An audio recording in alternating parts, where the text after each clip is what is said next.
I did actually put the assembly together in 21 days.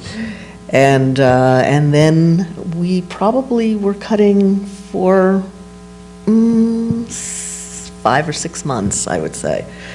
And it was all subtle. It was all very subtle edits that we made, and a lot of rhythm, and a lot of the underwater things that we put in much later. And we had enormous fun in the cutting room. We laughed and laughed. We did. You can probably tell. I mean, we just had a great time in the cutting room. Not laughing at the movie, but No. we have the same sense of humor and same sense of film history, and it was fun. It's the best time I think I've ever had in a cutting room. This lady. Me too, but it's my first time. I have a question that, Tom, I mean, a lot of people transition to filmmaking from acting and from writing, and in some ways I imagine it's a harder transition because they haven't had to direct before, but in a way, designing, you were already having to communicate your vision to others and have them execute that vision.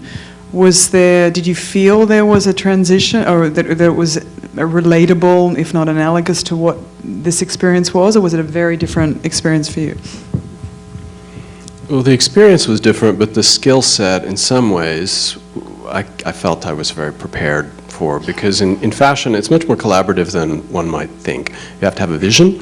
You have to be able to communicate that vision. This is true for both fashion and as a director, at least the way I directed this film. You have to have a vision. You have to be able to communicate that vision to technicians and to a team of people to help you realize that vision, and you have to give them enough space to be creative and to feel that they're able to give you their absolute best, and you have to support and encourage them to give you their best. And then you have to also steer and guide the entire team and group to help you realize what your ultimate intent and vision was. And we do that in fashion. And I've been the creative director of a large fashion company for a lot of my career, and I'm used to working with people and communicating with people. And you need a team of people to help you do what you do. So in that standpoint, it was very similar. I've also spent a lot of time behind a camera, still camera.